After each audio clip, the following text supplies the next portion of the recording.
আল্লাহ পাক রব্বুল আলামিন পবিত্র কালামের মধ্যে ইরশাদ করেন, আউযু বিল্লাহি মিনাশ শাইতানির রাজীম, বিসমিল্লাহির রহমানির রহিম, আলিফ লাম রা, তিলকা আয়াতুল কিতাবিল মুবিন, ইন্না আনজালনাহু কুরআনান আরাবিয়্যান লাআল্লাকুম তা'কিলুন। পবিত্র কোরআনের সূরাতুল ইউসুফ আল্লাহ পাক রব্বুল আলামিন ইরশাদ করেন, ইন্না নিশ্চয় আনজালনা আমি নাজিল করেছি পবিত্র কোরআন আরাবিয়ান আরবি শব্দে তোমাদের জন্য সহজ হবে এজন্য। সুবহানাল্লাহ। আল্লাহ বলছেন আরবি সহজ না কঠিন? আল্লাহ বলছেন তোমাদের জন্য আরবিতে কোরআন নাজিল করেছি আমার বান্দা বান্দীদের সহজের জন্য। অর্থাৎ কোরআন এবং আরবি হরফ যদি আপনি বুঝেন তাহলে দেখবেন এর মতো সহজ মনে হয় বাংলাও না। আমরা বাঙালি না, আমরা বাংলা জানি, কিন্তু এখন যদি বাংলায় বলে জ্ঞান বানান করেন অনেক শিক্ষিত লোকেও পারবে না। অনেক কঠিন কঠিন বানান আছে বাংলা ব্যাকরণে যেগুলো আমরা পারবো না। কিন্তু অনেক আমাদের বাংলা কথার মধ্যে আমরা অনেক কথা ইংলিশ বলি কিন্তু আমরা নিজেও বুঝি না। যেমন আমরা স্কুল বলি, স্কুল কিন্তু ইংলিশ শব্দ, বাংলা অর্থ বিদ্যালয়, আমরা বিদ্যালয় কয়জনে বলি। তো আল্লাহ বলছেন তোমাদের জন্য কোরআন নাজিল করেছি আরবিতে, কারণ তোমাদের জন্য কি হবে? সহজ হবে বুঝতে। তারপরে আমার আল্লাহ পবিত্র কালামের মধ্যে ইরশাদ করেন, নাহনু নাকুসু আলাইকা আহসানাল কসাস। আল্লাহ পাক রব্বুল আলামিন ইরশাদ করেন, এখন আমি তোমাদের সামনে বর্ণনা করব আহসানুল কসাস, সুন্দর একটা কিচ্ছা। সুবহানাল্লাহ। আল্লাহ যেখানে সুন্দর বলছেন এটা কম সুন্দর হইব না বেশি হইব? যদি বেশি হয় তাহলে আপনারা খুশি হইয়া বসবেন, আর যদি মনে করেন যে সুন্দরটা কম হইব, আল্লাহ বলছেন আহসানুল কসাস, কোরআনের সবচেয়ে সুন্দর কাহিনী। এজন্য আপনারা সুন্দর কাহিনী শোনার জন্য অল্প কিছু সময়, বেশি সময় নয়, খুব অল্প সময়ের মধ্যে সারমর্মগুলো বলে বলে আমি শেষ করে দিব। আল্লাহ পাক রব্বুল আলামিন আমার রাসূলকে দুনিয়াতে পাঠাইছেন। নবীজি সাল্লাল্লাহু আলাইহি ওয়াসাল্লাম দুনিয়াতে আসছেন যখন ইসলাম প্রচার করেছেন। নবীজি যখন দুনিয়াতে প্রথম আসছেন তখন কি মানুষ মুসলমান ছিল? আপনারা আমার সাথে কথা বলবেন না, প্রধান অতিথিরে দেখছেন জানি বলে হুজুর আমরা তো ওই হুজুরের অপেক্ষা, সব কথা পকেটে রেখে দিন, ওই হুজুর আইলে পরে ছাড়বেন। আমার সাথে কিছু yes not very good coin মাঝে মাঝে। আল্লাহর নবী যখন প্রথম দুনিয়াতে এসেছেন মানুষ মুসলমান ছিল নাকি বেদিন ছিল? নবীজি যখন ইসলাম প্রচার করা শুরু করলেন একটু পরে সুন্দর কাহিনী আসতেছে, তখন আপনারাই বলবেন যে হুজুর এটা শেষ করে দেন, আর আমি যদি সময়ে বের না পাই শেষ না করি ছেড়ে দিব। নবীজি যখন দুনিয়ায় আসলেন বেদিনদের মধ্যে ইসলাম প্রচার করতেছেন, তখন কিছু টেঠা বেদিন আছে যারা আমার নবীকে পাগল বলতো এবং তারা বিভিন্ন প্রশ্ন করত। মুসলমান তো হইতোই না, মানে কিছু মানুষ আছে দেখবেন জীবন তো বাজারে গেলে যে জিনিসটা দর করে কিনতো না, কিন্তু মাথাইয়া শেষ করে লইব। এর দাম দর করবো ঠিকই, কিন্তু এর মনে মনে আছে যেটা আমি কিনতাম না। তো কিছু বেদিন, কিছু কাফের ছিল নবীজিকে সাতানোর জন্য, কষ্ট দেওয়ার জন্য বিভিন্ন প্রশ্ন করত। তো তারা নবীজিকে প্রশ্ন করলো যে হে মুহাম্মদ সাল্লাল্লাহু আলাইহি ওয়াসাল্লাম, যে তোমার কাছে আমরা মুসলমান হব একটা শর্তে। তারা যত প্রশ্ন করছে নবীজি উত্তর দিয়ে দিয়েছেন। এখন তারা আরেক দেশ থেকে ইহুদি আলেমের থেকে 3টা প্রশ্ন হাওলা জানছে। কয়টা প্রশ্ন? খাড়ে করার জন্য নবীজিকে করবে। নবীজিকে এক নাম্বার প্রশ্ন করলো, বলো ইউসুফ নবী কেনান থেকে কিভাবে মিশরে গিয়ে বসবাস করেছিলেন, এই কাহিনীটা বলো। অথচ আমার নবী আসার কত হাজার হাজার বছর পূর্বে ইউসুফ নবী দুনিয়ায় ছিলেন। সুবহানাল্লাহ। আপনি তো এখন দুনিয়ায় আছেন, আপনাকে যদি বলি আজ থেকে 500 বছর আগের একটা ঘটনা কইছেন, পারবেন না আপনি? কইবেন আমি আসলাম না বেটা, কি তা কইছ? তা আমরা নবীর হাজার হাজার বছর আগের ঘটনা জিজ্ঞেস করছে যে হে মুহাম্মদ বলো ইউসুফ কিভাবে মিশরে গিয়ে বসবাস করছে। এক নাম্বার প্রশ্ন, এই এক প্রশ্ন দিয়ে শুরু করি। তখন আমার আল্লাহ পবিত্র কোরআনে 12 নম্বর পারার 12 নম্বর সূরা সূরা ইউসুফ নাজিল করে আমার নবীকে সান্ত্বনা দিচ্ছেন। আমার আল্লাহ নবীর শানে সরাসরি আমার আল্লাহ ইউসুফ সূরা নাজিল করে সমস্ত ঘটনা আমার নবীর চোখের সামনে ধরে রাখলেন। সুবহানাল্লাহ। ইউসুফ নবীর স্বপ্নে দেখলেন 11টা তারকা, 11টা তারকা এবং আকাশের চন্দ্র সূর্য, মোট কয়টা হলো? 13টা। এই 13টা মিলে ইউসুফ নবীর পায়ের কাছে এসে সিজদা করতেছে। সুবহানাল্লাহ। তখন ইউসুফ নবীর বয়স ছিল 12 বছর। কত বছর? 12, অনেক বর্ণনায় 17, অনেক বর্ণনা 13, তো 12 এবং 13 এর মধ্যেই আছে। 12 বছরের একটা ছেলে স্বপ্নে দেখলো আসমান থেকে 11টা তারকা, চাঁদ এবং সূর্য এসে ইউসুফ নবীর কদমের মধ্যে সিজদা করে। উনি সাথে সাথে ঘুম থেকে উঠে উনার বাবাকে, বাবা ছিলেন ইয়াকুব নবী, বাবার নাম কি? হযরত সাইয়েদনা ইয়াকুব আলাইহিস সালাম। বাবাও নবী, ছেলেও হবেন নবী। তখন ইয়াকুব নবীকে বলল যে বাবা আমি তো এরকম স্বপ্নে দেখছি। আর বাবা আগে থেকে ইউসুফকে একটু আলাদা মায়া করতেন। উনার সন্তান ছিল মোট 12 জন ছেলে। কতজন ছেলে? 12 জনের মধ্যে ইউসুফকে সবচেয়ে বেশি মায়া করতেন, বেশি ছোঁয়া দিতেন, বেশি কুলে রাখতেন, বাইরে যেতে দিতেন না, বাইরে খেলার জন্য বাইরে দিতেন না, সব সময় খেয়ালে ধ্যানে ধ্যানে রাখতেন ইউসুফ নবীকে।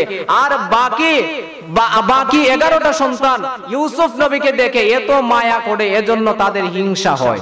কি হয়?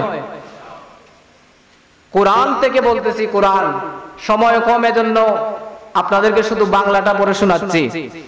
ইউসুফ নবীর বাকি 11টা ভাই ইউসুফ নবীকে দেখে হিংসা হইতো যে আমরা 11টা ভাই হাস কইরা না টাকা পয়সা দেই, বাপে খালি ইউসুফরে মায়া করে, আমরা দেখলাম না কোরআনে সুমা দিতে। কষ্ট লাগে না? হাস করি আমরা, টাকা দেই আমরা, সব করি আমরা, বাপে মায়া করে কারে? ইউসুফরে। যখন ইউসুফ নবী এই ঘটনাটা বললেন, নবীদের স্বপ্ন ওহী হয়। নবীদের স্বপ্ন ওহী। ওহী কি জানেন? মানে নবীদের স্বপ্ন সত্য। আর আমরা যদি স্বপ্ন দেখি এটা সত্যই বলি। স্বপ্নে দেখবেন সাইকেল চালাইতেছেন, ঘুম থেকে উঠে দেখবেন কম্বল লাদ দিয়ে হই ফেলাইছেন, হিসাব নাই। আর নবীগণ যে স্বপ্নগুলা দেখেন এগুলা কি সত্য। তখন যখন ওনার বাবার কাছে বললেন যে বাবা আমি এইরকম স্বপ্নে দেখেছি, দেখেন পবিত্র কোরআনে আল্লাহ পাক রব্বুল আলামিন ইরশাদ করেন, إذ قال يوسف لأبيه يا أبتي إني رأيت 11 كوكبا والشمس والقمر رأيتهم لي ساجدين। ওগো আমার বাবা, আমি স্বপ্নে দেখেছি আসমান থেকে 11টা তারকা এবং আসমানের শামসি ওয়াল কমর, চাঁদ এবং সূর্য, এগুলা নেমে এসে আমার কদমের মধ্যে সিজদা দিতেছে। সুবহানাল্লাহ। তখন বাবায়ে কয়, বাবা ডাক দিয়ে বলেন, ক্বালা ইয়া বুনাইয়া, হে আমার সন্তান, লা তাকসুস রুয়াকা আলা ইখওয়াতিক, সাবধান এই স্বপ্ন তোমার ভাইদেরকে বলিও না। কাদেরকে বলতো না? ভাইদেরকে বলিও না। কারণ উনি তো নবী, উনি বুঝে গেছেন যে আমার পরে যে নবী হবে সে হবে ইউসুফ। সুবহানাল্লাহ। আর 11টা সন্তানের মধ্যে কেউ হবে না। এজন্য বলছেন, কারণ এক ভাইয়ের আর এক ভাইয়ের শত্রুই যায়। এমনিতেও তো দেখতে পারে না, কিন্তু যখন এক ভাই উন্নত হই জায়গা, টাকা পয়সার মালিক হয়ে জায়গা, তখন আরেক ভাই চায় কিভাবে হে হইতো হে নিচে না ভাইয়া। তখন ইউসুফ নবীকে বললেন যে সাবধান তোমার ভাইদেরকে এই কথাটা বলিও না। তখন বললেন যে কেন বলবো না, কারণ ওরা শয়তান, তাদেরকে কুপরামর্শ দিবে আর তারা তোমাকে ক্ষতি করার চেষ্টা করবে। এখন আসেন মূল ঘটনায় চলে যায়। ইউসুফ নবী স্বপ্নে যখন দেখলেন, বাবাকে বললেন, বাবা সাবধান করলেন, কিন্তু শয়তান একজন আসেনি, ইবলিশ, হে বাকি 11 জনের কাছে গেছে, তার তো ডিউটি এটা, গিয়া কইছে রে তোর বাপেরই তোমরা কাজ করো, আর তোমার বাপের সব মায়া করে তারে, দেখলে উত্তরাধিকারী সব বানাইবো তারে, তোমরা কিচ্ছু দিত না। এই কথা শুনিয়া বাকি 11টায় ষড়যন্ত্র করলো যে ইউসুফকে কিভাবে হত্যা করা যায়। পড়েন না নাউজুবিল্লাহ। ইউসুফকে কিভাবে হত্যা করা যায় এই চিন্তা করতেছে। এই চিন্তা করে তারা, শয়তান তাদেরকে কুপরামর্শ দিচ্ছে। আর তারা এই চিন্তা করে তারা চিন্তা করলো যে বাবার কাছে গিয়ে বলবো ইউসুফকে আমাদের সাথে খেলতে দেওয়ার জন্য। ইউসুফকে আমরা যখন গরু চড়াই অথবা বকরি চড়াই, আমরা বলবো যে ইউসুফকে একদিন দিলাইন আমরা সাথে একটু ঘুরে ঘুরে বলে সারাদিন একটু বাড়ির থাকে। এই চিন্তা করে বাবার কাছে গেছে, গিয়া বলছে, মূলত ফাটাইছে কে? শয়তানে। আল্লাহ পাক ইরশাদ করেন, 11টা ভাই বাবার কাছে গেল, বলল বাবা যদি ইউসুফকে একটু আমাদের সাথে দেন, সারাদিন বাসায় থাকে, আমাদের সাথে একটু ঘুরে আসবে, তার মনটা ভালো হবে, আমরা দেখে দেখে রাখবো, তার কোনো ক্ষতি হবে না। বাবার মনে একটা আঘাত লাগলো, বাবাই বুঝে ফেললো হয়তো আমার সন্তানের কোনো ক্ষতি হতে যাচ্ছে। বাবাই কয় আমার ইউসুফকে আমি দিব, আমার মনে হয় যে আগামীকালকে যদি আমার ছেলেকে বাঘে খেয়ে ফেলে। সুবহানাল্লাহ বলেন। কারণ আগামীকালকে বাকি 11টায় বাঘের কাহিনী সাজাইয়া বাপরে আইয়া কইব, এটা ইয়াকুব নবী আগে থেকেই জানতেন। সুবহানাল্লাহ। আমার ইয়াকুব নবী যদি গায়েবের খবর আগেই জানেন, কালকে কি হইব? আর খাটাসের দলে কয় আমার নবী বলে গায়েব জানেন না। নাউজুবিল্লাহ পড়েন না। যিনি ইয়াকুব নবীর মতো হাজার লক্ষ লক্ষ লক্ষ নবীর, যিনি আমার নবী ইমাম, ওই নবী গায়েবের খবর বলে জানেন না। আমার নবী এই দেয়াল থেকে ওই দেয়ালের খবর জানেন না, ওই সমস্ত ওয়াহাবি বাটফারে বলে।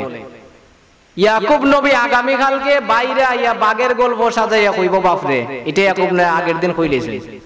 উনি বলতেছেন যে বাবারা আমি তোমার সাথে ইউসুফকে দিব, কিন্তু আমার কষ্ট লাগতেছে যদি আগামীকালকে আমার সন্তানকে বাঘে খেয়ে ফেলে। বলল যে না, আমরা ইউসুফকে হেফাজতে রাখবো, আপনি আমাদের সাথে দেন, আপনি চিন্তা করবেন না, ইউসুফকে আমরা মায়া করব। তখন উনি নিজের হাতে গোসল করাইলেন, খানতেছেন আর গোসল করাইছেন ইউসুফকে। ইনি একটা জামা পরাইলেন। ইব্রাহিম নবীকে যে নমরুদে আগুনের মধ্যে ফেলছিল, ইব্রাহিম নবীর শরীরে যে জামা আছিল ওই জামাটা ইয়াকুব নবীর কাছে ছিল। ওই জামারে তাবিজ বানায়া ইউসুফ নবীর গলার মধ্যে ঝুলাই দিয়েছেন। সুবহানাল্লাহ। তখন ইউসুফ নবীকে নিয়ে তার বাইরা কুলের মধ্যে নিয়ে খুব মহব্বত করে করে তারা নিয়ে যাইতেছে। কতক্ষণ মহব্বত করলো? যতক্ষণ বাবায় দূর থেকে চেয়ে চেয়ে দেখতেছে, ততক্ষণ তারা কুলে নিয়ে নিয়ে ইউসুফকে আদর করে করে ইউসুফ নবীকে নিয়ে যাইতেছে। যখন দেখলো বাবা চলে গেছে, বাবার চোখ আড়াল হয়ে গেছে, আর বাবাই দেখে না, ইউসুফকে কুল থেকে ফেলে দিল। ফুটবলের মতো একজনে লাত দেয় আরেকজনের কাছে যায়, ইউসুফ কান্না করে, একজনে লাত দেয় আরেকজনের কাছে যায়। এইভাবে ইউসুফকে মারতে মারতে তারা নিয়ে যাচ্ছে। বাইরা ডেকে সে কাঁদতেছে আর বলতেছে যে ভাইরা আমাকে তোমরা ছেড়ে দাও, আমি কসম করে বলতেছি আমি আর আমার বাবার কাছেও যাব না। বাবাকে বলবো যে না, আমাকে মায়া না করেন, তোমাদেরকে মায়া করেন। উনি আর্তনাদ করতেছেন, কাঁদতেছেন, কিন্তু ইউসুফের কথা কেউ শুনে না। একটা বড় ভাই ছিল, ওই ভাইটা ডাকাইতের দল, কিছু মানুষ এক দুইজন থাকে যার ভিতরে কিছু মায়া থাকে। তো একজন বড় ভাই আছিল, তার ভিতরের মধ্যে কিছুটা মায়া আছিল। তার পায়ের মধ্যে গিয়ে ইউসুফ নবী ধরলেন যে ভাই তুমি আমাকে অন্তত বাঁচাও তার হাত থেকে। তখন ওই ভাই যুক্তি দিল যে মারার দরকার নাই, মারার দরকার নাই, যে আমরা একটা কাজ করি, এই ইউসুফকে একটা বড় কুয়ার মধ্যে ফেলে দিব, আর যে কোনো দেশের মানুষ এসে কুয়া থেকে পানি তুলতে ইউসুফকে পাইব, আমরা দেশ থেকে লইয়ে যাইব। তে বাপ আর পাইতো না, ইউসুফরও মারলাম না, আমরা সাইরা দিলাম। এই চিন্তা করলো। বাকি 10টা ভাই তার কথা শুনলো। শোনার পরে ইউসুফ নবীকে তারা কি করলো? একটা বড় কুয়ার মধ্যে নিয়ে ঠেলা দিয়ে ফালায়, কিন্তু ইউসুফ নবী পড়ে না, হাত দিয়া ধরে, হাত তারা ছুটাই দেয়, আবার পাও দিয়া ধরে, পাও তারা ছুটাই দেয়, কিন্তু ইউসুফ আর ফালাইতে পারে না। তখন তারা কি করলো, 11টা ভাই মিলে ইউসুফের হাত পা ভালো করে শক্ত করে বাঁধলো। বাঁধার পরে ইউসুফ নবীকে তারা কূপের মধ্যে ফেলে দিল। আমার আল্লাহ ডাক দিলেন জিব্রাইলকে পবিত্র কুরআনের মধ্যে, হে জিব্রাইল, আমার ইউসুফ কুয়ার মধ্যে পড়ে যাচ্ছে, তুমি দ্রুত গতিতে যাও। জিব্রাইল বলে, আমি দুনিয়ার মধ্যে 4 বার দ্রুত গতিতে আসছি, তার মধ্যে একবার ইউসুফ যখন কূপের মধ্যে পড়ে যায়, আমি কোথায় থাকি আর ইউসুফ জমিনের মধ্যে কূপে পড়ে যাচ্ছে, আমি অনেক দ্রুত গতিতে আসলাম, এসে ইউসুফ নবীকে আমি লুফে ফেললাম। সুবহানাল্লাহ। ইউসুফ নবীকে লুফে আমি একটা পাথরের মধ্যে বসাই দিলাম। পাথরের মধ্যে বসানোর পরে যে শক্ত পাথর ছিল, এটা তুলার মতো নরম হয়ে গেছে। সুবহানাল্লাহ। এই কুয়ার মধ্যে সাপ বিচ্ছু কত কিছু ছিল। যখন ইউসুফকে বসাইলাম, প্রতিটা সাপ বিচ্ছু, প্রতিটা বিষাক্ত পানি ইউসুফের পায়ে সেজদা করতেছে। সুবহানাল্লাহ। এই কুয়ার মধ্যে নোংরা পানি ছিল, ইউসুফকে রাখার সাথে সাথে এই পানি সুগন্ধযুক্ত হয়ে গেছে। সুবহানাল্লাহ। ইউসুফ নবীর শান যদি এমন হয়, আমার নবীর শান কেমন ছিল। সুবহানাল্লাহ। ইউসুফ নবীর মতো লক্ষ নবীর সর্দার হলেন আমার। কোথায় পড়ছেন? হওয়াতে পড়ছেন। ইউসুফ নবী ইয়াকুব নবীর কাছে আসবেন, 11 জন সন্তান। ইউসুফ নবীকে কুয়ার মধ্যে ফালাইয়া 11টা ভাই কি করলো, ইউসুফ আলাইহিস সালাতু ওয়াস সালামকে দেখার জন্য ওনার স্ত্রী জুলেখা পাগল হয়ে গেলেন। আজিজ মিস্ত্রির স্ত্রী জুলেখা, উনি বললেন যে তোমার তো সন্তান জন্ম দেওয়ার তৌফিক নাই, জীবনও দিছো না, তা আমার একটা গোলাম ওই অন্তত কিনা দেও। বাণিজ্য বেলা হইতেছে, চলো গোলাম কিনতে যাব। সবার মুখে কি শব্দ? ইউসুফ, ইউসুফকে দেখব। তখন আজিজ মিস্ত্রি উনার স্ত্রী জুলেখাকে নিয়ে গেল সেই মেলায়, গিয়ে দেখে ইউসুফ নবীকে দেখা যায়। আর জুলেখা দেখে ওই সিগন্যালাইছে, কারণ উনি এর আগেও ইউসুফকে স্বপ্নে, ইউসুফ নবীকে উনি বিয়ে করেছিলেন। সুবহানাল্লাহ। স্বপ্নে ইউসুফ নবীকে উনি বিয়ে করেছিলেন, কিন্তু এই ঘটনার জামাইরে কইছেন না, কইলে তো ভাই নাই, আরেক বেটারে বিয়ে করছেন স্বপ্নে। তো উনি দেখতে ওই সিগন্যালাইছেন যে এটা দেখে আমার স্বপ্নে যে বিয়ে করছিলাম উনারা দেখা যায়। তখন ইউসুফ আলাইহিস সালাতু ওয়াস সালামকে যখন দেখলো, জুলেখা বলল যত দাম হয় তুমি কিনতেই হবে। তখন আজিজ মিস্ত্রি গেল, বলে যে এই গোলামের দাম কত? তো এরা জানে যে হে শেষ রাফাটি, যারা ব্যস্ত তারা জানে যে হে নিলে টেকা দিত না। এরকম কিছু লোক আছে না, কিছু নেতাগিরি করে দোকান থেকে খাইয়া খাবে, আমার থেকে টেকা নেওয়ার লাগেনি বেটা, এই আমি কইছি দিলা টেকা দিমুনে। তো এরা বুঝি লাগছে যে এই আজিজ মিস্ত্রি টেকা দিত না, তে কইছে আপনি কইলেন দাম। তখন আজিজ মিস্ত্রি খালি জুলেখার দিকে চায়, আর জুলেখা যখন চোখ ভুলকায়, কিনতাই কইছে আবার চাও কিতা। তখন আজিজ মিস্ত্রি কয় না বা আপনারাই কইন দাম। তখন এরা এমন দাম, তারা একজন একজনকে বলতেছে এমন দাম হো যাতে বেটা দাম হইনা বাগে, মানে এটা তো টেকা দিত না। তখন এরা এমন দাম কইছে আমরা ইউসুফকে এক পাল্লায় তুলবো, আর আরেক পাল্লা ইউসুফের সমপরিমাণ স্বর্ণ মুদ্রা তুলবো। সুবহানাল্লাহ। এটা হলো এক পাল্লা। তারপরে স্বর্ণ মুদ্রা লামাইয়া ইউসুফ এক পাল্লায়, আবার রূপার মুদ্রা এক পাল্লায়। সুবহানাল্লাহ। 2 পাল্লা। তারপরে বলল আরেক পাল্লা ইউসুফ থাকবে এক পাল্লায়, আর আরেক দিকে থাকবে হলো মেশকে আম্বর। সুবহানাল্লাহ। সবচেয়ে দামি সুগ্রাণ। 4 নাম্বার পাল্লা, এই এক পাল্লায় থাকবে ইউসুফ, আর এক পাল্লায় থাকবে হলো রেশমি কাপড়, সবচেয়ে দামি কাপড়। সুবহানাল্লাহ। বলে এই 4 পাল্লা পরিমাণ আমাদের চাহিদা যদি পূরণ করতে পারো তো তুমি ইউসুফরে পাইবাই। তো কিপটা মানুষ যারা, তারা একটু টেকার কথা শুনলে কিরম লাগে ভিতরে। আর তাছাড়া এমন কথা কইছে, এটা দেওয়া সম্ভব না। তো উনি যত পুরুষ যতই শক্তিশালী হোক, বোর কাছে একটু দুর্বল। তো এখন যখন দাম শুনছে, শুননা তো তার ভিতরে তো কুটকুটি যে এটা খেললে গিয়া যায়, এটা যে আমার ফকির হতো। তে আবার যখন গুইরা বোর দিকে চাইছে, যখন চোখ বুলকি দিছে, আর চায় না, কয় ভাই দিলা যা কইছ তা হই। আর ইউসুফরে যখন তারা আনছিল, আরেকটা কথা আমি ভুলে পালাই আসছি, তখন ওই বাকি 11টা ভাই দৌড়ে এসে বলছে যে এটা আমাদের ভাই, তাকে নিতে গেলে কিছু টাকা লাগবে। টাকা কত টাকা দিয়ে বিক্রি করছিল ইউসুফরে জানেন? মাত্র 20 টাকা, তাও আবার সিরা টাকা। 20 টাকায় দেয় ইউসুফরে বিক্রি করছিল তারার কাছে, সিরা টাকায় দেয়া। আর ওই ইউসুফকে আমার আল্লাহ কত দামি বানাইলেন, সুবহানাল্লাহ। 20 টাকার গোলামকে আমার আল্লাহ কত টাকার দামি আমার আল্লাহ বানাইলেন। আমার আল্লাহ ইচ্ছা করলে সবই পারেন। আর এই সমস্ত ঘটনা আমার নবী অবশ্যই জানেন, কারণ আমার নবী আব্বাজি আদম থেকে শুরু করে শেষ নবীর সমস্ত উম্মতদের সমস্ত খবর আমার নবীর কাছে আমার আল্লাহ দিয়ে দেন, সুবহানাল্লাহ। আমার আল্লাহ সৃষ্টির শুরু থেকে কিয়ামত পর্যন্ত কি হবে আমার সমস্ত কিছু আমার নবীর মেমোরির মধ্যে আমার আল্লাহ ঢুকিয়ে দিয়েছেন, সুবহানাল্লাহ। আল্লাহ পাক পবিত্র কোরআনের মধ্যে ডাক দেন আর রহমান আল্লামাল কুরআন। আল্লাহ বলেন আমার নবীকে আমি আল্লাহ নিজে কোরআন শিক্ষা দিয়েছি। এই পবিত্র কোরআনের মধ্যে সূরাতুল ফাতিহা থেকে সূরাতুন নাস পর্যন্ত, এই কোরআনের মধ্যে সূরা ফাতিহা থেকে নাস পর্যন্ত আমার আল্লাহ এমন ভাবে বর্ণনা করেছেন, এমন ভাবে সাজাইছেন, সৃষ্টির শুরু থেকে কিয়ামত পর্যন্ত কি হবে কোনো কিছু আমার আল্লাহ এই কোরআনের মধ্যে বাকি রাখেন নাই, সুবহানাল্লাহ। আমার আল্লাহ এই কোরআনে সব বলে দিয়েছেন। আর আমার আল্লাহ বলেন এই কোরআন আমি আমার নবীর সিনায় ঢুকিয়ে দিয়েছি, সুবহানাল্লাহ। এই কোরআন আমার নবীর সিনায়, কোরআনে যা আছে আমার নবীর সিনায় তা আছে। তাহলে কোরআনের মধ্যে কোনো কিছু আমার আল্লাহ বাকি রাখেন নাই। এজন্য আমার আল্লাহ যেভাবে কোরআন ইউসুফ নবীর সাথে সাথে বাবায় তাপ্পর দেওয়ার সাথে সাথে উনার ডান হাতের খানি আঙ্গুল দিয়ে উনার সমস্ত পুরুষত্বের শক্তি আমার আল্লাহ বের করে দিলেন, সুবহানাল্লাহ। যত সমস্ত পুরুষত্বের শক্তি ছিল আল্লাহ ডান আঙ্গুলে, ডান হাতের কানি আঙ্গুল দিয়ে বের করে দিলেন। সঙ্গে সঙ্গে ইউসুফ দৌড় দিল। আর জুলেখা মনে মনে হাসে, দৌড়ে কোনো কাজ হবে? 7টা গেট বন্ধ। কয়টা গেট?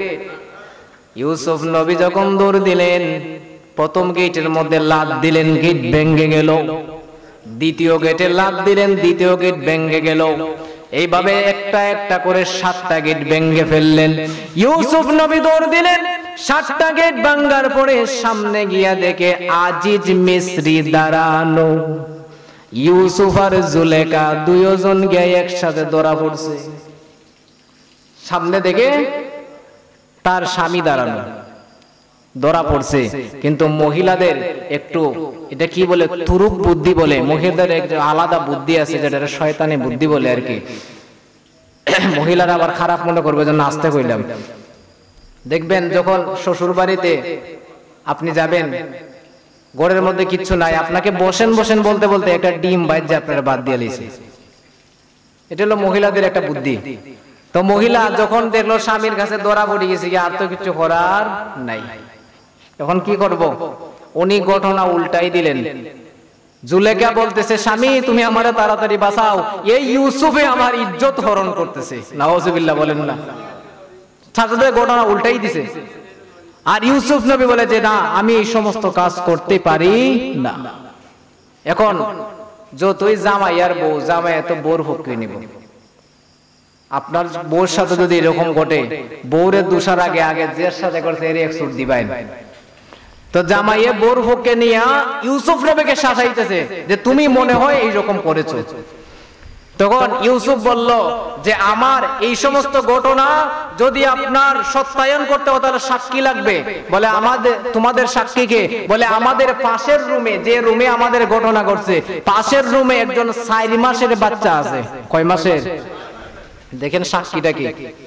4 মাসের একজন বাচ্চা দুলনার মধ্যে দুলতেছে, ওই বাচ্চাকে গিয়ে আপনি জিজ্ঞেস করেন, ওই বাচ্চা জবাব দিবে। সুবহানাল্লাহ। 4 মাসের বাচ্চা, আপনাদের বুড়ি নাও কথা বলেনি। 4 মাসের বাচ্চা। আজিজ মিস্ত্রি বলছে, এই ছেলে তুমি কি পাগল হয়ে গেছো? 4 মাসের বাচ্চা কিভাবে সাক্ষী দেবে? ইউসুফ নবী বলে আমার আল্লাহ তাকে সাক্ষী দেওয়ার ক্ষমতা দিবেন। সুবহানাল্লাহ। 4 মাসের বাচ্চার কাছে গেল। এটা ছিল জুলেখার মামার সন্তান, জুলেখার মামার সন্তান।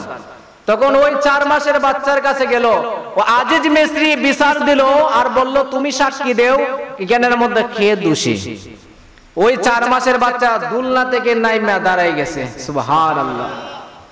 দাঁড়াইয়া বলতেছে যে আমি সাক্ষী দিব কিন্তু বিচার করব না, বিচার করবেন আপনি, আমি শুধু সত্য ঘটনাটা বলে দিব। আল্লাহ তাআলা জবান খুলে দিলেন। এই 4 মাসের বাচ্চা বলতেছে যে আপনি দেখেন, এই কোরআনের মধ্যে আছে যে জামা, ইউসুফের জামা যদি সামন দিয়ে ছিঁড়া হয় তাহলে ইউসুফের দোষ, আর যদি পিছন দিক থেকে ছিঁড়া হয় তাহলে আপনার স্ত্রীর দোষ। কারণ সামন দিক দিয়ে ছিঁড়া তখন হইবে যখন ইউসুফে নিজে আক্রমণ করতে চাইবো, আর জুলেখায় তারে বাধা দিব তখন সামনে দিয়ে হাবলা দিব। আর যদি ইউসুফে চাইতো না, জুলেখায় চায়, তাহলে ইউসুফ দৌড় দিব, আর জুলেখায় পিছন দিয়ে খাবলাই দিয়ে পিছন দিকে ছিড়বো। দেখেন যে দিকে ছিঁড়া হইব সিরা অনুযায়ী আপনি বিচার করে দেন, সুবহানাল্লাহ। আর মূলত ইউসুফ নবী যখন দৌড় দিয়েছে, জুলেখায় খাবলা দিয়েছে, ইউসুফ নবীর পিছনের জায়গার জামাটা ছিঁড়ে গেছিল, সুবহানাল্লাহ। দেখে জামার পিছন দিয়ে ছিঁড়া, তার মানে প্রমাণ হয়ে গেল যে ইউসুফ দোষী নয়, জুলেখা দোষী। তখন স্বামী বলল, সি সি সি সি সি, তুমি একজন রাজরানী, তোমার দ্বারা এই সমস্ত ঘটনা। তখন বলল জামাই তো বড় দোষ লুকানোর জন্য যে সমস্ত মানুষ এখানে ছিল সবাই বলে কেউ রে কইস না, লুকাইয়া রাখ, কিন্তু এই সমস্ত ঘটনা কিন্তু গোপন থাকে না। আমরা বাঙালি এই ঘটনাগুলো আমরা লিক করার জন্য উস্তাদ, বালা ঘটনা আমরা লিক করি না। আমি 100টা বালা কাজ করি, বলার মতো কেউ বুড়িনার মধ্যে নাই। একটা খারাপ কাজ করি, দেখবেন সারা বুড়িনাও মাইকিং হয়ে যাবে। তখন বলবে যে ইমাম সাহেব 100টা বালা কাজ করলো, একটা খারাপ কাজ করলো, তোমরা ওটা নিয়ে বুঝে দিছো, আর 100টা যে বালা কাজ করলো এটা কেউ মুখ নাই। তো আজিজ মিস্ত্রি বলছে এটা কেউ কইস না। আর সমস্ত মানুষদের মধ্যে খবর হয়ে গেছে গিয়া, এই সমস্ত রাজ্যের যত দাসী বান্দি ছিল সবার মুখে মুখে শুধু আল্লাহ আল্লাহ জুলেখা, এটা কি তা করলো, এই একই কথা। তখন সবাই যখন বলা বলি করতেছে, জুলেখার ভিতরে একটু জ্বলে নেই। উনি বললেন যে তোরা তো জানোস না আমি কের প্রেমে পাগল হইছি, যখন তোরা নিজের চোখে দেখবে যে ইউসুফকে তখন তোরা বুঝবে। কারণ একমাত্র জুলেখার আজিজ মিস্ত্রি ছাড়া আর কেউ ইউসুফের রাজপ্রাসাদের কেউ দেখে নাই, সুবহানাল্লাহ। তো জুলেখা যখন দেখে মহিলারা বেশি গোলামাতে মর্ম কথা বউরে যে হয়, বাকিটা আপনারা কোন পড়বেন গান কইছি এইলো। তো মেয়েরা এই সমস্ত কথা বেশি বলে। তো যখন বলতেছে জুলেখার ভিতরে একটু জিদ আসছে, জিদ আসার পরে উনি বলতেছেন যে তোমাদেরকে যখন একত্রিত করব তখন তোমরা বুঝতে পারবা আমি কি দেখে এত পাগল। তখন জুলেখায় 40 জন মহিলাকে একত্রিত করলো। কতজন? 40 জন মহিলার একত্রিত হলে বলে দেখ তোরা দে আমার 200 হারে দেখি আমি অত পাগল। তারারে একটা একটা ফল দিল হাতের মধ্যে আর সাক্ষ্য দিছে, বলে তোমরা ততক্ষণ খাটবাই না যতক্ষণ না আমি ইউসুফকে আনছি সামনে। ইউসুফ নবীকে গিয়ে জুলেখা রিকোয়েস্ট করতেছে একটু আসেন, আপনাদেরকে কিছু মানুষ দেখবে। উনি যান না, জুরে টাইন নেহে লইয়েছে, বলে আপনি ওইদিকে যাই না, তারা দেখবে।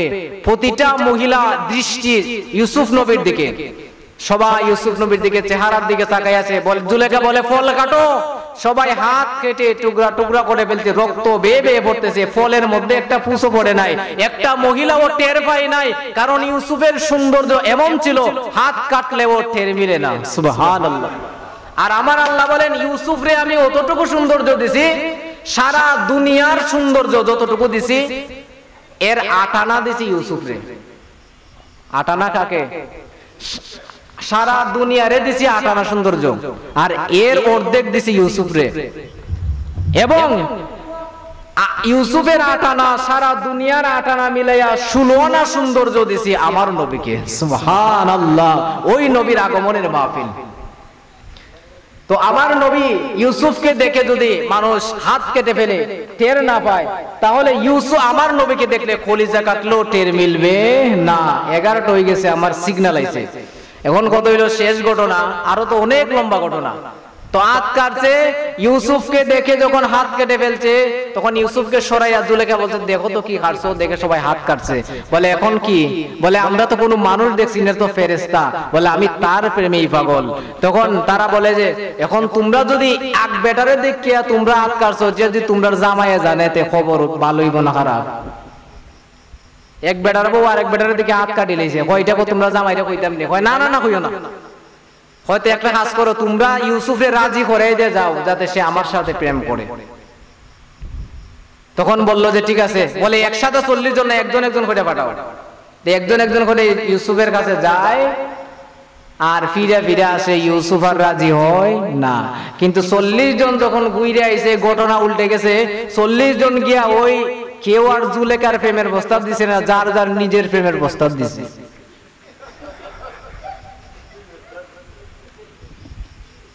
কেউ আর জুলেখার কথা কইছেই না, ভুলে গেছে। ইউসুফের চেহারা দেখে নিজেরটা কইছে। তাই ইউসুফ আর কেউ তো রাজি হইছে না। তো যখন রাজি হইছে না, তখন তারার ভিতরে একটা জিদ বানছে না। তখন জুলেখারে লইয়া কইলো যে কিতা করা যায়। তখন বললো যে তোমরা 40 জন মহিলা সাক্ষী দিবা, আমি বলবো যে এই ইউসুফ একজন চরিত্রহীন, এই ইউসুফের দোষ আছে, আমরা 40 জন মহিলাকে খারাপ কাজ করার জন্য ডাকছে। তখন যখন 40 জন মহিলা এই ষড়যন্ত্র করে ইউসুফ আলাইহিস সালাতু ওয়াস সালামকে জেলের মধ্যে বন্দী করেছে। পড়েন নাউজুবিল্লাহ। কোথায় বন্দী করছে? 7 বছর উনি জেলের মধ্যে থাকলেন। কয় বছর? কে ষড়যন্ত্র করছে? মহিলার ষড়যন্ত্র। খুব মারাত্মক, খুবই মারাত্মক, মনে রাখবেন। আমার থেকে আপনারা বেশি বুঝেন। মহিলার ষড়যন্ত্র, মহিলারা যদি ষড়যন্ত্র করে, একটা পুরুষকে চাইলে অনেক কিছু করতে পারে।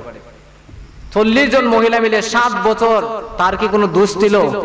নির্দোষ ইউসুফকে জেল খাটাইলো 40 জন মহিলা মিলে। তারপরে 7 বছর থাকার পরে জেলের মধ্যে তো এখানা আরো 2টা আছিল তাইনের সাথে। তো ওই 2টায় স্বপ্নে দেখছে, একটাই স্বপ্নে দেখছে রাত্রে মাথার মধ্যে খাওয়া টুকরে তার মগজ নেগা, আর একটাই স্বপ্নে দেখছে তারে সার মধ্যে বিষ খাওয়া মারি লেছে। তো এই 2টা স্বপ্ন দেখিয়া ইউসুফকে বললো যে এই 2টা স্বপ্ন কেমনে দেখলাম বেটা, এটা ব্যাখ্যা কিতা? তখন ইউসুফ নবী ব্যাখ্যা দিছে পরে তারা খুশি হয়ে গেছে গিয়া। বলে যে দেখছো মাথার মধ্যে খাওয়া টুকরে মগজ বার করে, তার মুক্তি হয়ে যাবে, আগামীকাল সে মুক্তি পেয়ে নিব। আর যে সার মধ্যে বিষ খাওয়াইয়া তারে মারতে চাইছিল, হের ফাঁসি হয়ে যাইব। দেখে আগামীকাল ঠিকই ইউসুফ নবী যেভাবে বলছে এইভাবে ঘটনা ঘটে গেছে। তো যে মুক্তি পাইছে, ইউসুফ নবী যাওয়ার সময় তারে একটা কথা কইছে যে তুই তো এখন মুক্তি পাইছ, একটু আমার লেগে রিকোয়েস্ট করবি না যাতে আমি নির্দোষ, আমার যাতে সাইড দে। এখানে উনি এই চাওয়াটা ওনার ঠিক হয়, কারণ উনি চাওয়ার কথা ছিল কার কাছে? কিন্তু উনি চাইছে কার কাছে? একটা জেলারের কাছে। আল্লাহর ওই কথাটা পছন্দ হয়। আল্লাহ কয় বান্দা বিপদ বললে আমারে না ডাকতে, বিপদ বললে কারে ডাকতেন? আল্লাহর মতো মালিক যার আছে তার দুনিয়ার মানুষের দরকার আছে নি। আল্লাহ আমরা বিপদ বললেই দূরে, কোন বেড়া তারা 10,000 টাকা পাই, কার কাছে গেলে জানি সুখ ছাড়া দিত না, তারপরও তার কাছে যাইনি। কিন্তু আমরা বুকে হাত দিয়ে বলেন তো কে বিপদ করে 2 রাকাত নামাজ পড়ে আল্লাহর কাছে দোয়া করছেন? এমন কোন মুসলমান বুড়ি নাও, সব আল্লাহর ওলি। আল্লাহ বলেন বান্দা বিপদ বললে আমারের না কইতে, বিপদ আমি দিছি, উদ্ধার আমি করবো, বিপদ তো আমি তোমার পরীক্ষা করার জন্য দিই। তখন যখন উনি এই কথা বললেন, আমার আল্লাহর কথাটা পছন্দ না, এজন্য আমার আল্লাহ আরো 7 বছর জেল খাটাই। আরো কয় বছর? বলে ইউসুফ তোমারা তো আমি ছাড়িয়ে দিলাম না, তুমি চাইলেইছো আমি সারা রং নাম্বারে ডায়াল করছো, এজন্য তুমি আরো 7 বছর জেল কাটলা। এই ইউসুফ আলাইহিস সালাতু ওয়াস সালাম আরো 7 বছর, মোট কত বছর হইল? 14 বছর পরে আমার আল্লাহ ইউসুফের জামিনের ব্যবস্থা কিভাবে করেন?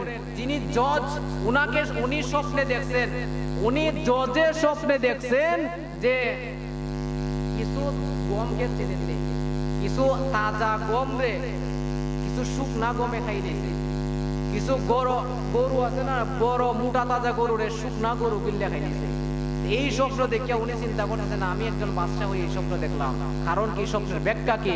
তখন ওই যে একটারে জেল দিকে সাইরে দিছিলা, ওই বলতেছে আমার কাছে একজন আছে স্বপ্নের ব্যাখ্যা জানে। ইউসুফ নবীর কাছে গেল, বলে আমি স্বপ্নের ব্যাখ্যা বলতে পারবো, তবে আমারে একটা কাজ করতে হবে, আমার এখান থেকে মুক্তি দিতে হবে। বলে মুক্তি দিব? বলে সাধারণ মুক্তি আমি চাই না। বলে কিভাবে চাও? বলে যে মহিলারা ষড়যন্ত্র করে আমাদের জেলে ঢুকাইছে, ওই মহিলারা এসে আপনাদেরকে সমস্ত সত্য ঘটনা খুলে বলবে এবং আমাকে নির্দোষ প্রমাণ করবে, তবেই আমি জেল থেকে বের হবো। সুবহানাল্লাহ। 40 জন মহিলাকে আনা হলো, জুলেখাকে আনা হলো, সবাই পায়ে ধরে মাপ চাইল এবং বলল যে এই ছেলে নির্দোষ। তারপরেও উনি জেল থেকে বের হন না। কারণ কি? জেল থেকে বের হন না,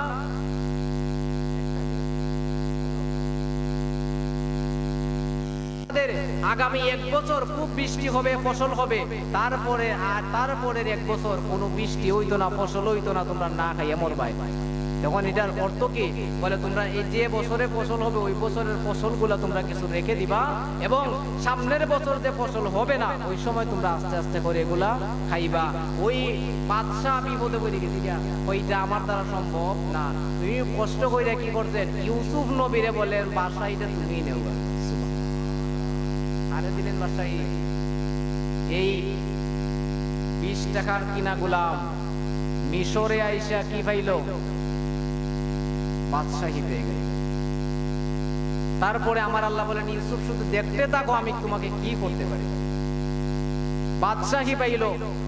বাদশাহী পাওয়ার কিছুদিন পরে যখন দেখলো যে ওই খরা আসছে, সবাই না খাইয়া মরে, আরো 6 মাস বাকি, অথচ কোনো খাবার নাই, আল্লাহ তাআলা ডাক দিলেন, ডাক দিয়ে বলেন ইউসুফ একটা কাজ করো। কি কাজ? বলে তুমি দাঁড়াইয়া বক্তব্য দেও, মানুষে তোমার চেহারা দেখিয়া কোন দিকে 6 মাস যাইব বলতেও পারবে না। ইউসুফ নবীর চেহারা দেখে 6 মাস মানুষ না খাইয়া থাকছে, কোন দিকে খিদা লাগছে কিনা তারা জানেও না। তিনি ছিলেন ইউসুফ নবী। আর এই রকম হাজার লক্ষ ইউসুফের সৌন্দর্য আমার নবীর কাছে। সুবহানাল্লাহ। আমরা ওই নবীর উম্মত, ওই নবীর আগমনের মাহফিল। কিছু লোক বলবে যে নবীর আগমনে জুলুস করা বিদআত, কিছু লোক বলবে নবীর আগমনে মাহফিল করা বিদআত, যে হুজুর এই দেখেন লাগে করছেন দান দাজি। কোন নবীর আগমনের মাহফিল? নবীরই তো আমরা চিনি না। নবীর মর্যাদা কি? যে নবী আপনাকে আমাকে তারা জান্নাতে যাবেন, যাবেন। একটা উম্মত জাহান্নামে থাকতে যার প্রতি যাররা পরিমাণ ঈমান আছে সে আমার নবী জান্নাতে যাবেন, তিনি হলেন সেই নবী। সেই নবীর আগমনের মাহফিল। ইউসুফ নবীর চেহারা দেখে 6 মাস না খাইয়া থাকলো, মানুষ বলতেও পারে না কোন দিকে তাদের কিদা লাগছে কি লাগছে না। তারপরে আমার আল্লাহ বলেন ইউসুফ আরো কিছু দেখো আমি তোমার জন্য করি। ইউসুফ আলাইহিস সালাতু ওয়াস সালামকে যখন তারপরে বাদশাহী থেকে প্রধানমন্ত্রী বানাই দিলেন। সুবহানাল্লাহ।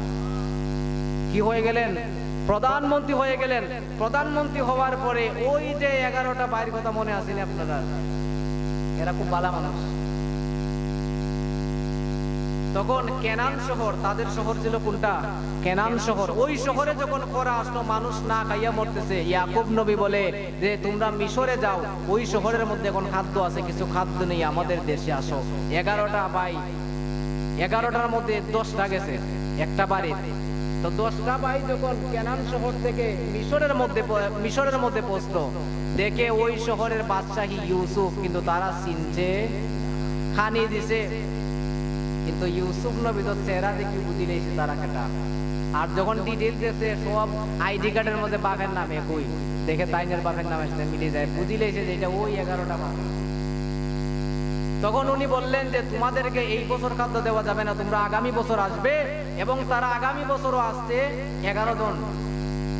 আসার পরে ইউসুফ নবী বুদ্ধি করে বলছেন এক একটা প্লেটে 2 জন খাইব, এক একটা প্লেটে 2 জন খাইব। এরা পাই কতজন আইছে? 11 জন। একটা প্লেটে যদি 2 জন কইরা হয়, আরেকজন বাকি থাকেনি 5টা প্লেট দেওয়ার পরে, ধরেন 6টা প্লেট দিল, তো একটা প্লেটে তো একজন করে। তখন ইউসুফ নবী বুদ্ধি কইরা কইলেন যে তোমরা আরেকজন কই, আরেকজন আসেনি নাকি? বলে আমরা আরেকটা ভাই আছে, তারা বাগে খাই দিছে। তখন যে ভাইটাকে একা দিতে, ওই ভাইটা ভালো ছিল, ওই ভাইটা সেই ইউসুফের জন্য কান্না করত। তো উনি ইউসুফ নবী জানতেন ওই ভাইটা ভালো, এজন্য ইউসুফ নবী বললেন যে ভাই তোমার সাথে যেহেতু কেউ নাই, আমি তোমার সাথে বসে খাই, তুমি যদি অনুমতি দাও। তখন ইউসুফ নবী অনুমতি দিলেন এবং উনি খাইতে খাইতে উনার পরিচয় দিয়ে দিলেন। সুবহানাল্লাহ। তো ভাই তোমার এত মর্যাদা, বলে আমি এখন মিশরের প্রধানমন্ত্রী হয়ে গেছি। ওই ছিল সিরা 20 টাকার গোলাম, আর আল্লাহ খোদাই পর্যন্ত পৌঁছাইলেন। এটা একমাত্র আল্লাহর প্রতি ভরসা করার কারণ। ধৈর্য ধরেন, যে কোনো বিপদে যদি আপনি ধৈর্য ধরেন, আপনার অ্যাক্সিডেন্ট হয়ে ফ্যামিলির 5 জন মারা গেছে, আপনি যদি ওই সময় বলেন যে আল্লাহ তুমি যা করছো আমি তোমার প্রতি শুকরিয়া আদায় করি, আল্লাহ তো পারতেন আপনারে সহ মারতেন, বাঁচাই রাখতেন না আপনারে। কিন্তু আমরা কি বলি, আমি সর্বহারা হয়ে গেছি, আল্লাহ আমার এত বিপদ।